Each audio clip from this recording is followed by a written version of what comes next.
এই বৃষ্টি ভেজা দিনে বৃষ্টিকে উপেক্ষা করে 2024 সালের ওই জুলাই এবং আগস্টে আমরা মাঠে ছিলাম এবং বৃষ্টির মধ্যে আন্দোলন করে আমরা শেখ হাসিনার পতন ঘটিয়েছে।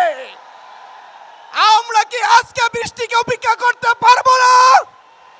বৃষ্টির মধ্যে কি আমরা মাঠে থেকে আমাদের নেতৃবৃন্দের বক্তব্য কি আমরা শুনতে পারবো না? আমি সবাইকে অনুরোধ করব, সবাই মাঠে চলে আসুন। বৃষ্টির মধ্য থেকে বৃষ্টিতে ভিজে আজকের এই সমাবেশকে সফল করার উদ্যোগ গ্রহণ করুন। সংগ্রামী ভাই এবং বন্ধুগণ, বর্তমান সরকারের প্রায় 3 মাস 20 দিন অতিবাহিত হতে চলেছে, কিন্তু যেই প্রতিশ্রুতি দিয়ে, যেই অঙ্গীকার দিয়ে তারা নির্বাচনী প্রচারণায় এসেছিল, মানুষের কাছে ভোট চাইতে গিয়েছিল, যেই প্রতিশ্রুতি দিয়ে তারা ক্ষমতায় বসেছিল, আজকে 3 মাস 20 দিন চলে যাওয়ার পরেও সেই অঙ্গীকার, সেই প্রতিশ্রুতি তারা বাস্তবায়ন করছে না।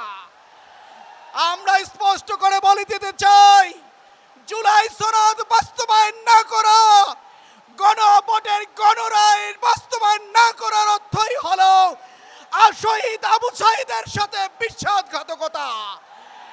জুলাই সনদ বাস্তবায়ন না করার অর্থ হলো ওই 24 জুলাইয়ে শাহাদাত বরণকারী ভাই বোনদের সাথে বিশ্বাসঘাতকতা, আহত এবং পঙ্গুত্ব বরণকারী ভাই এবং বোনদের সাথে প্রতারণা এবং বিশ্বাসঘাতকতা। নির্বাচনে গণভোটে হায়ের পক্ষে ভোট প্রদানকারী 70% জনগণের সাথে প্রতারণা করা।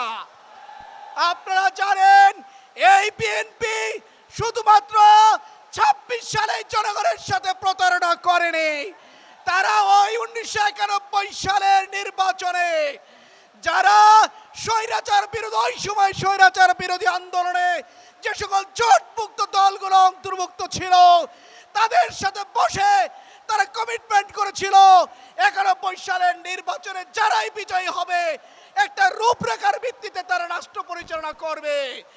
ওই নির্বাচনে বিএনপি ক্ষমতায় যাওয়ার পরে ওই রূপরেখা তারা বাস্তবায়ন করেনি। তাই বলতে চাই, বিএনপি ঐতিহাসিকভাবে জনগণের সাথে প্রতারক একটি দল। আমরা স্পষ্ট করে বলতে চাই, যুগে যুগে যারাই জনগণের সাথে প্রতারণা করেছে, করুণ পরিণতির মধ্য দিয়ে তাদেরকে বিদায় নিতে হয়েছে।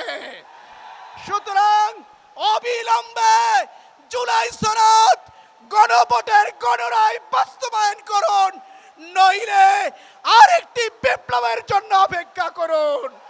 সংগ্রামী ভাই এবং বোনদেরকে আমরা বলতে চাই, একটি কবিতা বলে শেষ করব। বৈরী বাতাস বৈরী, তৈরি থেকে তৈরি, একটাকে নামতে হবে মাঠে, আবার তুমুল গামতে হবে মাঠে। আপনারা কি সবাই প্রস্তুত আছেন? আপনারা কি সবাই তৈরি আছেন? সবাইকে বিপ্লবী সালাম জানিয়ে শেষ করছি। আসসালামু আলাইকুম।